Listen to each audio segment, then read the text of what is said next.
प्रिय दर्शकों, आज फिर एक नई कहानी, एक नया वीडियो लेकर के हम हाजिर हुए हैं। आज की जो कहानी है, आज का जो प्रसंग है, यह बड़ा ही ज्ञानवर्धक, बड़ा ही मोटिवेशनल है। प्रिय दर्शकों, एक बूढ़ी चिड़िया ने बताया कि किसी की हंसी उड़ाने वाले को भगवान कौन सा दंड देते हैं। प्रिय दर्शकों, कहानी शुरू करने से पहले अगर आप हमारे चैनल पर पहली बार आए हैं तो चैनल को सब्सक्राइब करें, बेल आइकॉन ऑन करें, अच्छे अच्छे कमेंट किया करें ताकि हर आने वाले वीडियो का नोटिफिकेशन सबसे पहले आपको मिले और प्रिय दर्शकों, आप उसका फायदा उठा सकें। तो शुरू करते हैं। दर्शकों, आज की यह प्यारी सी कहानी, यह प्यारा सा वीडियो। प्रिय दर्शकों, प्राचीन समय की बात है। किसी नगर में एक साहूकार रहता था। उस साहूकार के पास बहुत सी जमीन थी और बहुत सारा धन था। उसके पास किसी भी बात की कोई कमी नहीं थी। धन दौलत से उसका घर भरा हुआ था। प्रिय दर्शकों, उस साहूकार को किसी भी पत्नी से संतान की प्राप्ति नहीं हुई। संतान पाने के लिए उस साहूकार ने 4 विवाह कर ली थे, क्योंकि उसके घर में कोई संतान नहीं थी, जिसकी वजह से वह लगातार विवाह करता चला गया। उसने जब 4 विवाह कर लिए तो उन चारों पत्नियों में से किसी भी पत्नी को संतान नहीं हुई। यह बात उस साहूकार को बहुत व्याकुल करने लगी, लेकिन वह साहूकार दूसरों की मदद करने में बहुत ही आगे रहता था और हमेशा दूसरों की मदद क्या करता था। अगर किसी को भी किसी चीज की कमी होती तो वह अपने घर से उसे दे दिया करता था। उस साहूकार से नगर के लोग भी बहुत ही प्रसन्न रहते थे, लेकिन साहूकार का दुख उन नगर के लोगों को भी बहुत दुखी करता था। वह सोचते थे कि साहूकार कितना अच्छा व्यक्ति है, लेकिन इसकी कोई संतान नहीं है। इस बात का दुख हमें भी बहुत होता है। धीरे धीरे समय गुजरता चला गया। एक दिन अचानक एक नगर के व्यक्ति ने आकर उस साहूकार को बताया कि पास में ही थोड़ी दूर पर एक साधु महाराज रहते हैं। तुम उनके पास चलो। उनके पास तुम्हारे लिए कोई ना कोई उपाय जरूर होगा। वह तुम्हें जरूर बताएंगे और तुम्हारा दुख दूर कर देंगे, क्योंकि मैंने सुना है कि उनके पास जो भी जाता है वह कभी खाली हाथ नहीं लौट कर आता। प्रिय दर्शकों, यह सब सुनकर वह साहूकार दूसरे ही दिन वहां से उन साधु महाराज के पास चल देता है। चलते चलते वह उन साधु महाराज के पास पहुंच जाता है और वहां पहुंचकर हाथ जोड़ करके उन्हें प्रणाम करता है। साधु महाराज उसका सारा दुख समझ लेते, क्योंकि वह बहुत ही पहुंचे हुए सिद्ध महात्मा थे। और फिर वह उस साहूकार से पूछते हैं कि बेटा, तुम्हें क्या परेशानी है, किस लिए हमारे पास आए हो। तब साहूकार उन महात्मा जी से कहता है, हे साधु जी, मेरे पास किसी बात की कोई कमी नहीं है, लेकिन मेरी कोई संतान नहीं है। संतान की वजह से मैंने 4 शादी कर ली, लेकिन मेरी किसी भी पत्नी को अभी भी कोई संतान नहीं है। इस बात का मुझे बड़ा दुख है। तब साधु महाराज कहते हैं, बेटा तुम चिंता मत करो, तुम्हारा सारा दुख दूर हो जाएगा।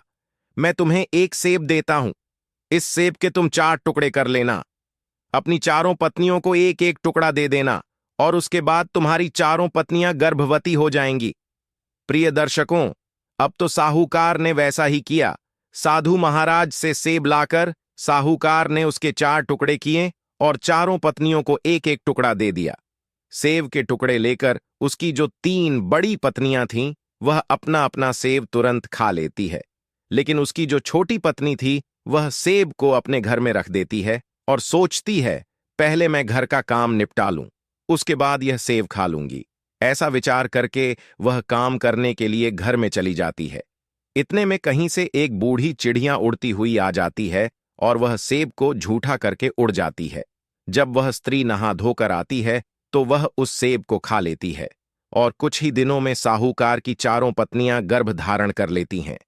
यह खबर सुनकर वह साहूकार बहुत प्रसन्न होता है और सोचता है कि कितने दिन बाद मेरे घर में खुशी आने वाली है।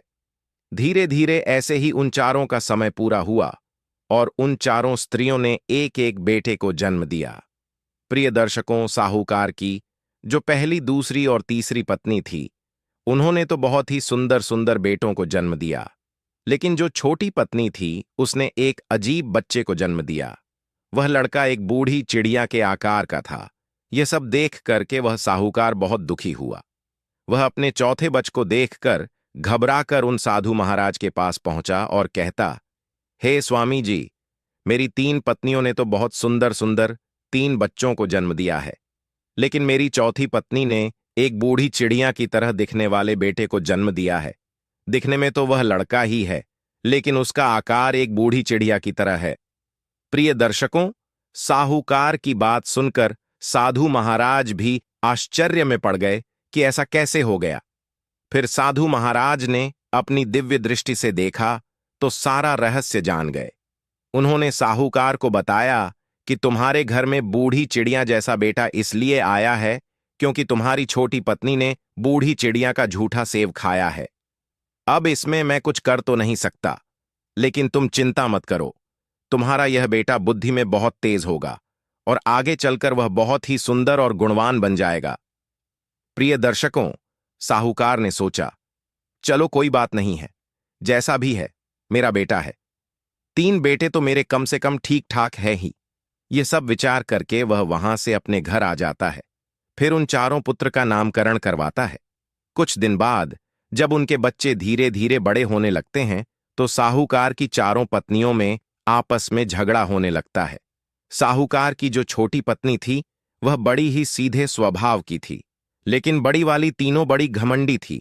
वह छोटी वाली को ठीक से सम्मान नहीं देती थी। जब उन चारों में आपस में झगड़ा होने लगा तो साहूकार इस बात से बहुत परेशान था।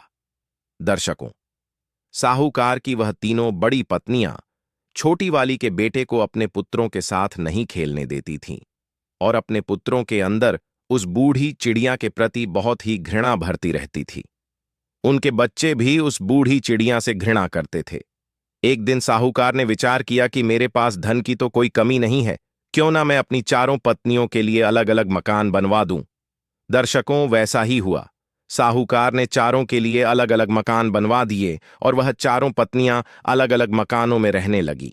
इधर जो 3 बेटे थे वह तो एक साथ खेलते रहते थे, लेकिन जो बूढ़ी चिड़िया की तरह था वह बेटा बेचारा अकेला ही खेलता रहता था और उसका सभी लोग मजाक उड़ाते थे। नगर के लोग भी उसकी बहुत हंसी उड़ाते थे। उससे कहते थे, बूढ़ी चिड़िया भाई, बूढ़ी चिड़िया भाई, क्योंकि वह एक बूढ़ी चिड़िया की तरह था।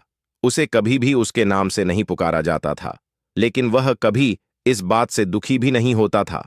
वह सोचता था कि भगवान ने मुझे ऐसा रंग रूप दिया है, इसी वजह से सब लोग मुझे बूढ़ी चिड़िया कहकर बुलाते हैं।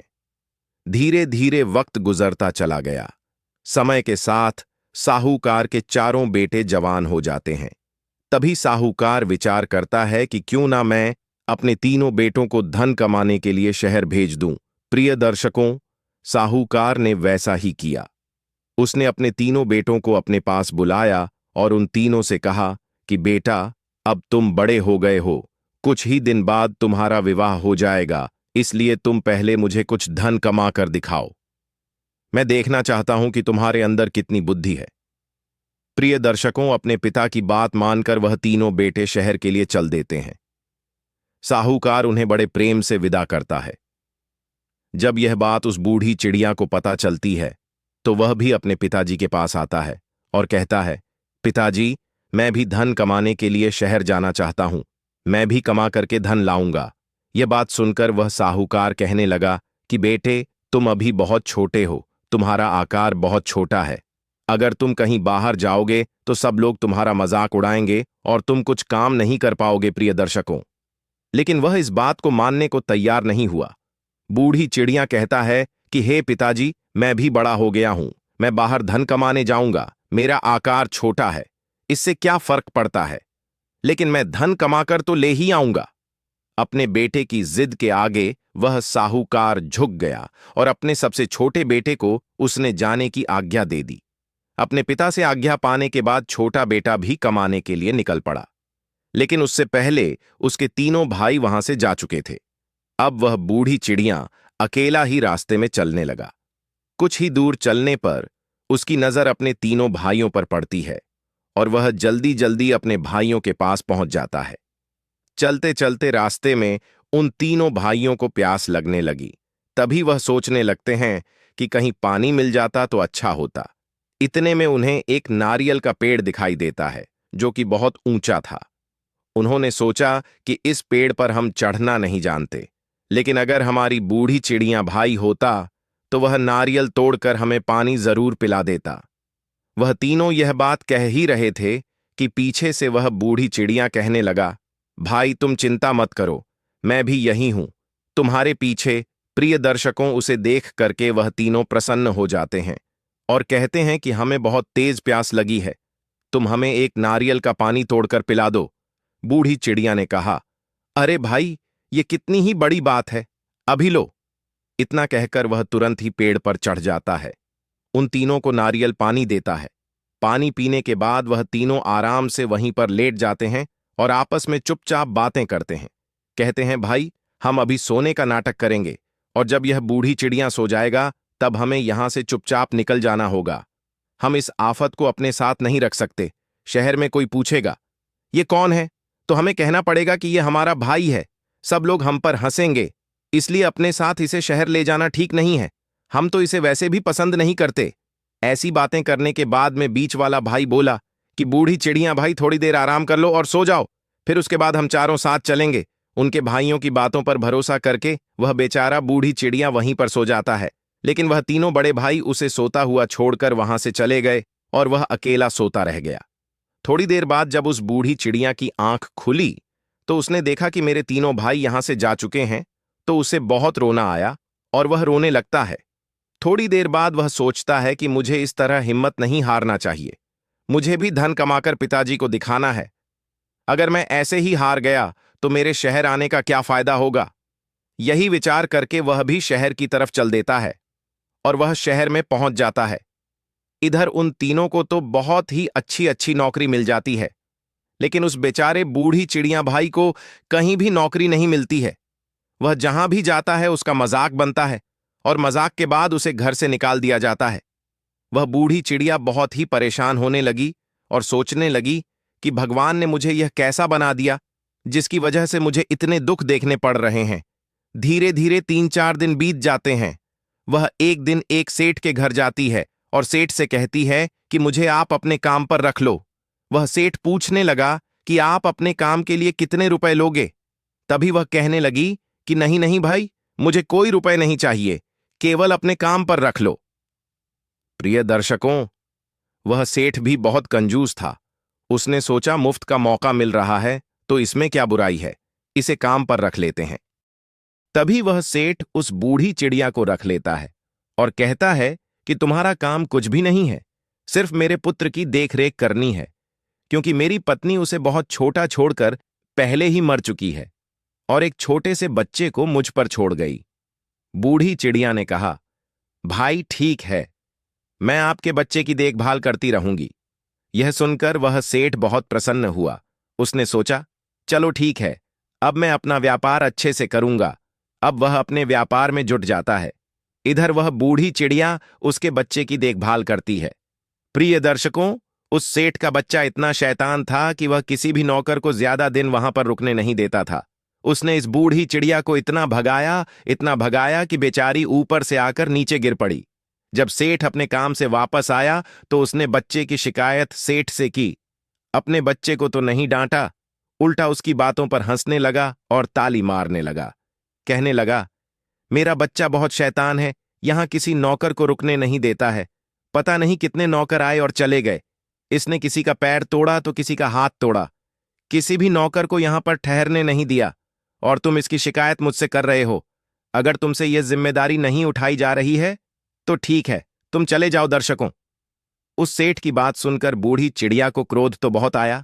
सोचा कि मैं छोड़कर चली जाऊं, लेकिन फिर वह विचार करती है कि अगर मैं यहां से चली गई तो मुझे कहीं भी नौकरी नहीं मिलेंगे। मुझे अपनी बुद्धि का प्रयोग करना पड़ेगा। प्रिय दर्शकों, 2-3 दिन वह उस सेठ के लड़के की शैतानी को बर्दाश्त करती है। फिर उसने अपनी बुद्धि का प्रयोग किया और सोचा कि अब ऐसे काम नहीं चलेगा। उसने देखा कि सेठ इतना धन जमा कर रहा है, यह सारा धन उसका बेईमानी का है। उसके घर में इतना सारा पैसा भरा पड़ा है और यह सेठ उसे छिपा छिपा कर रखता है। दर्शकों, उसने बुद्धि का प्रयोग किया। उस बच्चे से कहा कि बेटा, तुम्हें भूख लगी है? तो वह लड़का कहता है, हां, मुझे भूख लगी है, बहुत तेज भूख लगी है।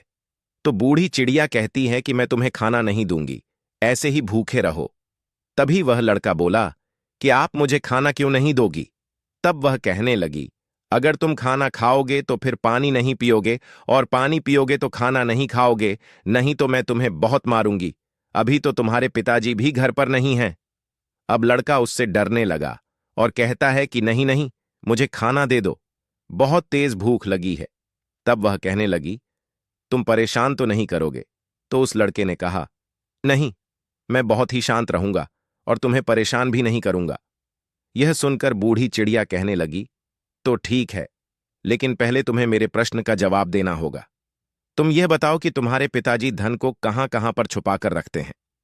लड़के ने पहले विचार किया कि अगर मैं बता देता हूं तो पिताजी की डांट पड़ेगी, और अगर नहीं बताता हूं तो मैं भूखा मरा जाऊंगा। इससे अच्छा तो यही है कि मैं इसे बता देता हूं, पिताजी को क्या ही पता चलेगा। अब सब विचार करके वह लड़का उन स्थानों के बारे बता देता है जहां धन छुपा कर रखा था। अब वह बूढ़ी चिड़िया उसे खाना देकर धन की तलाश में चली जाती है।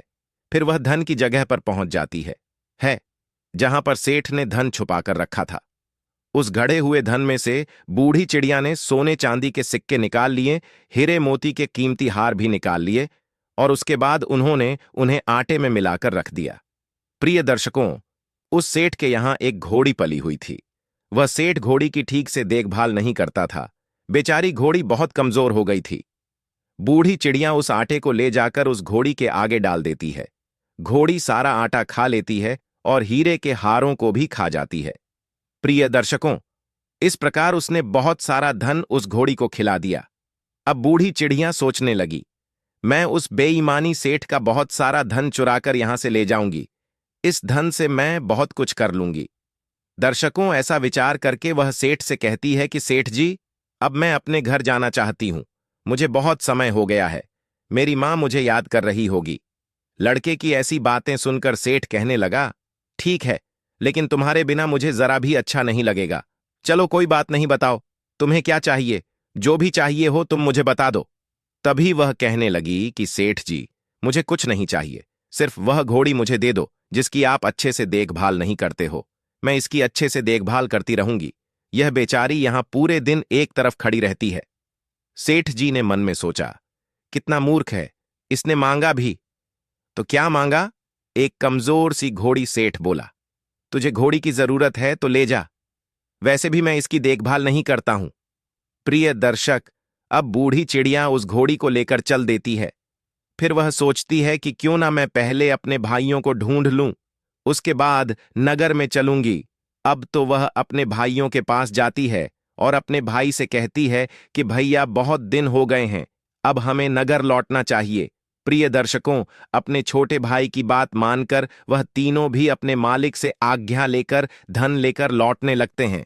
रास्ते में चलते चलते वह अपने गिद्ध भाई का मजाक उड़ाने लगते हैं और कहते हैं कि अरे, तूने क्या इतने दिन में यह सूखी सी घोड़ी ही कमा पाया, तो कुछ रुपए भी नहीं कमा पाया।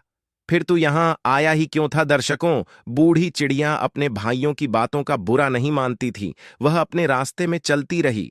कुछ दूर चलने के बाद उन तीनों भाइयों को भूख लगने लगी। तभी रास्ते में एक बेर का पेड़ पड़ा जिसमें बहुत सारे बेर लगे थे। बेर के पेड़ को देखकर वह तीनों भाई उस बूढ़ी चिड़िया से मीठी मट्ठी बातें करने लगते हैं और कहते हैं कि बूढ़ी चिड़िया भाई, में भूख लगी है, हमारे लिए बेड़ो दो। दर्शकों, अब वह बूढ़ी चिड़िया पहले जैसा नहीं थी। अब वह समझ चुकी थी कि कौन मेरा अपना है और कौन मेरा शत्रु। वह झट से अपनी घोड़ी से उतरी और बेर के पेड़ पर चढ़ गई। पहले तो वह मीठे मीठे बेर खुद खाती है और अपनी घोड़ी को खिलाती है। उसके बाद कच्चे कच्चे बेर अपने भाइयों को देती है। दर्शकों, बेर खाकर वह चारों फिर से वहां से आगे को चल देते हैं और चलते चलते अपने नगर के पास पहुंच जाते हैं। जब वह नगर के पास पहुंचे तो उन्होंने सोचा कि क्यों ना हम पहले इस बूढ़ी चिड़िया के घर चलते हैं, देखेंगे कि इसकी मां इसके साथ कैसा व्यवहार करती है, क्योंकि यह कुछ धन तो कमा करके लाया नहीं है, यह सूखी हुई घोड़ी कहीं से ले आया है। यह विचार करके वह पहले उस बूढ़ी चिड़िया के घर जाते हैं। इधर जब नगर वालों को पता चलता है कि बूढ़ी चिड़िया एक सूखी सी घोड़ी लेकर आई है, तो सभी लोग मजाक बनाने के लिए उसके घर पर इकट्ठे हो जाते हैं और वहां जाकर उसका मजाक बनाने लगते हैं। यह सब देखकर उसकी मां को बहुत दुख होता है और उसकी मां सोचती है कि मैंने इससे पहले ही मना किया था और यह मेरा मजाक बनाने के लिए इस सूखी सी घोड़ी को लेकर आई है। प्रिय दर्शकों, इधर वह बूढ़ी चिड़िया अपनी मां से कहती है कि मां, तुम जल्दी जल्दी आंगन लीप, उसके बाद दो मोटे मोटे डंडे ले आओ। उसकी मां कहने लगी कि क्या पागल जैसी बातें करती हो। उसने कहा, मां, मेरी बात मानो, पहले आप ऐसा करो तो सही। दर्शकों, अपने बे के आगे उसकी एक न चली। अब वह वैसा ही करती है। जल्दी जल्दी उसने आंगन को लीपा और मोटे मोटे डंडे लाकर रख दिए। उसके बाद वह बूढ़ी चिड़िया घोड़ी को बीच आंगन में खड़ा कर लेती है और एक एक डंडा उसकी पीठ पर जोर से मारने लगती है। तभी वह डंडों की वजह से उल्टी करना शुरू कर देती है, जिससे सोने चांदी के सिक्के और हीरे मोती के हार निकलने शुरू हो जाते हैं। दर्शकों, यह देखकर सब लोग आश्चर्य में रह जाते हैं और कहते हैं, यह तो कोई जादू है। जब यह दृश्य वह तीनों भाई देखते हैं तो उन तीनों भाइयों के मन में लालच आ जाता है। ऐसा नजारा देखकर वह हैरान रह जाते हैं। उनकी आंखों के सामने वह डंडा मारता जाता है।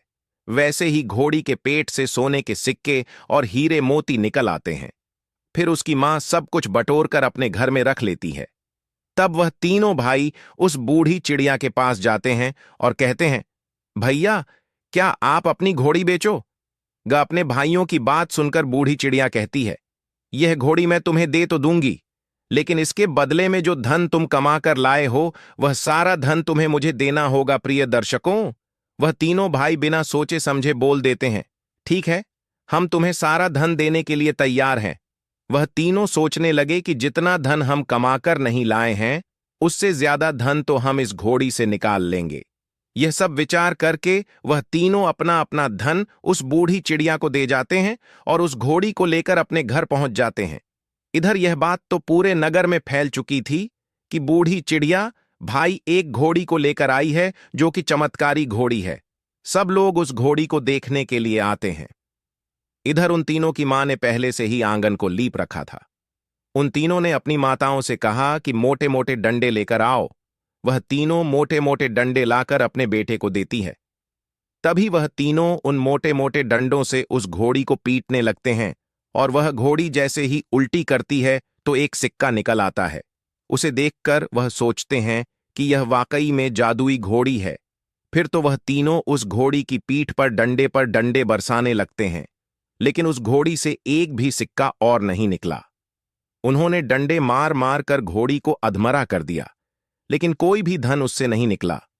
फिर कुछ देर विचार करने के बाद वह सोचते हैं कि हमें तो उसने बोला था कि सोने के सिक्के निकलेंगे, लेकिन लगता है उसने हमें मूर्ख बना दिया। अब हम यह घोड़ी उसी को वापस कर देते हैं। इसे कौन खिलाएगा पिलाए? दर्शकों, वह घोड़ी उन्होंने ले जाकर उस बूढ़ी चिड़िया के घर पर छोड़ दी और बोले, ले भाई, अपना तोहफा अपने पास रख, हमें इसकी कोई जरूरत नहीं है। इतना कहकर वह तीनों वहां से वापस चले गए और उसे मन ही मन कोसने लगे। जो धन कमाया था वह भी चला गया। तब उससे छोटा भाई कहता है, भाई, उस घोड़ी से जान तो छूट ही गई, अब यह बूढ़ी चिड़िया खुद उसे खिलाएगा पिलाए। अब रही हमारे धन की बात, तो धन तो हम फिर दोबारा से कमा लेंगे।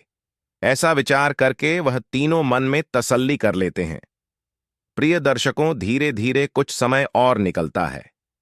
अब तो उस बूढ़ी चिड़िया ने उस घोड़ी को खिला पिलाकर खूब मोटा ताजा बना लिया।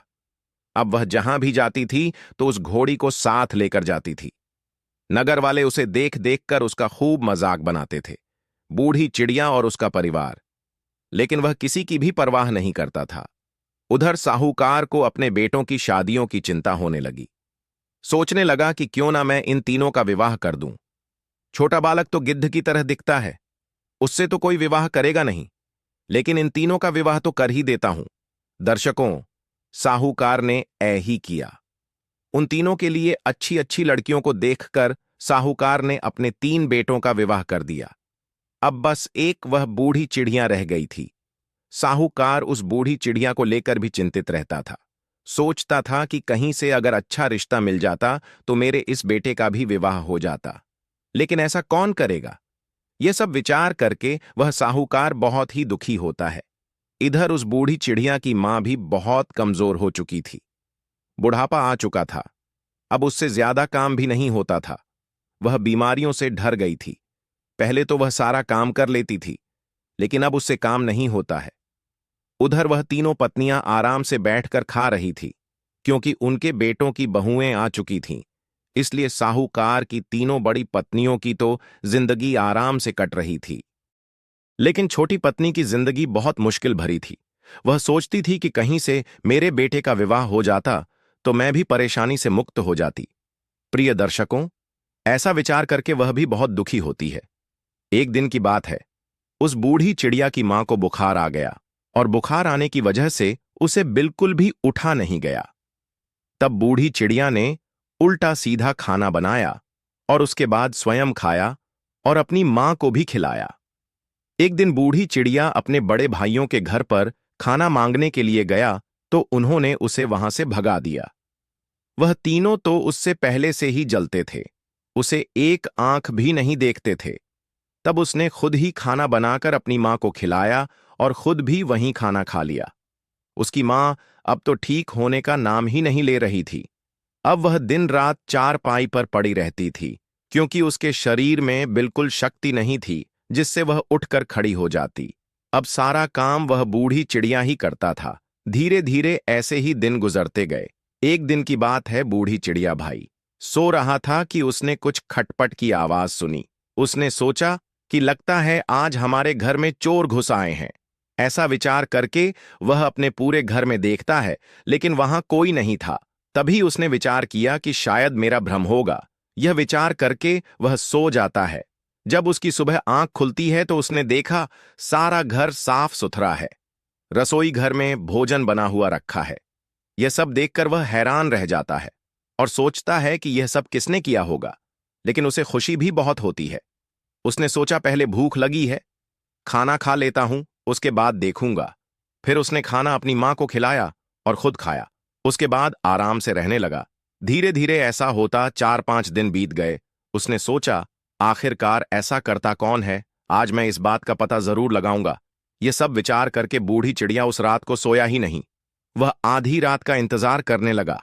आधी रात के बाद फिर से खटपट होती है और वह अपने कमरे से उठकर खड़ा हो जाता है। तभी वह देखता है कि घर का दरवाजा खुला हुआ था और घोड़ी घर के अंदर थी और उसके गले में रस्सी नहीं थी। देखते ही देखते वह घोड़ी एक सुंदर परी बन गई, जो दिखने में बहुत सुंदर थी। वह परी उसके घर की साफ सफाई करती है। यह सब देखकर वह बूढ़ी चिड़िया बेहोश होकर गिर जाता है। जब उसकी सुबह आंख खुलती है तो वह खुद को एक कोने में पड़ा हुआ पाता है। उसे रात्रि की वह सारी बातें याद आती हैं। अब तो वह दौड़ता हुआ अपनी घोड़ी के पास जाता है और घोड़ी से कहता है कि तुम कौन हो, कहां से आई हो। लेकिन वह घोड़ी तो अपना सर हिलाने के अलावा कुछ नहीं कहती थी। वह फिर से बोलता है कि तुम कौन हो, कहां से आई हो। तो उसके पूछने पर घोड़ी ने फिर अपना सर हिला दिया। यह सब देखकर वह परेशान हो जाता है और फिर वापस जाकर अपने कमरे में लेट जाता है। फिर वह सोचता है कि आज मैं जरूर पता करूंगा कि यह घोड़ी कौन है जो रात में सुंदर परी बन जाती है। अगले दिन फिर रात होती है और उस रात को उसने अपनी उंगली को काट लिया। उसने सोचा कि आज मैं अपनी उंगली ही काट लेता हूं। इसके दर्द की वजह से मुझे नींद नहीं आएगी और मैं सारा रहस्य जान जाऊंगा। प्रिय दर्शकों, वैसा ही हुआ। जैसे ही आंधी रात का वक्त हुआ तो वह घोड़ी निकलकर सुंदर परी बन गई। वह एकदम से सुंदर परी के रूप में बदल गई।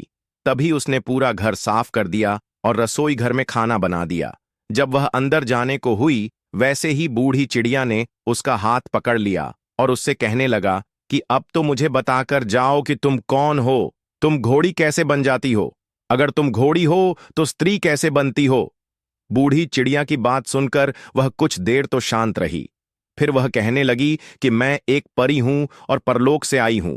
मुझे एक साधु महाराज का श्राप मिला है, क्योंकि मैंने परलोक में एक बार सभी साधुओं को भोजन कराने के लिए बुलावा दिया था, लेकिन गलती से एक साधु महाराज छूट गए थे। उन्होंने क्रोध में आकर मुझे घोड़ी होने का श्राप दे दिया था। साधु महाराज ने कहा कि तूने मुझे छोड़ा है, इसलिए मेरा अपमान किया है, अब तो घोड़ी बन जाएगी।